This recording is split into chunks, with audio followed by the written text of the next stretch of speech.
Everything okay, Sam? Huh? Oh, sorry, Malcolm. Well, I was just looking at those cobwebs up there. I should get the stepladder and clear them up. But I've never been all that good with heights. No? Oh, no. I mean, just last night I was watching this program about mountain climbing in Venezuela.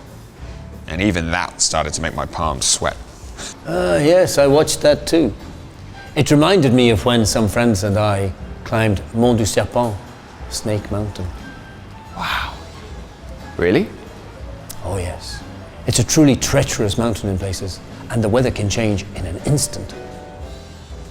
And I bet having all those snakes around doesn't make it any easier.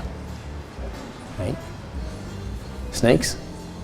What I mean is, if it's called Snake Mountain, I assume there are lots of snakes.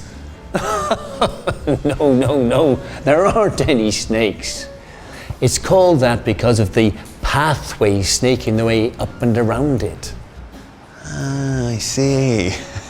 So, when did you climb it? It was back in 1986. Some friends and I decided that we needed an adventure before we started trying to make our way in the world. Well, what I should say is we were looking for an excuse to postpone looking for a job. Good friends, were they? Oh yes, the best. None of us knew what we were doing. Well, that's not quite true. Peter was a pretty good climber, but the rest of us, well. But you know how it is when you're young. You're fearless. So, what went wrong? Well, when we started off, there wasn't a cloud in the sky. But about an hour later, a thick fog came down. We couldn't see a thing. Well, that's not entirely true. But visibility was down to about a meter. So, what did you do? Being young and foolish, we just carried on, not knowing if we had strayed off the right path or not. One wrong step could have meant falling to our deaths. That does sound scary. Terrifying, I should say.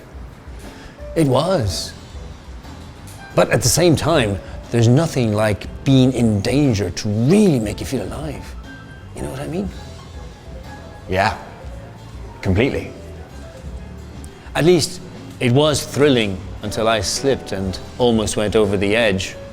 Luckily, I managed to grab hold of a rock. Otherwise, I wouldn't be here today. Good grief, Malcolm. That sounds like a close shave. So, then what happened? Well, my friends saw what had happened.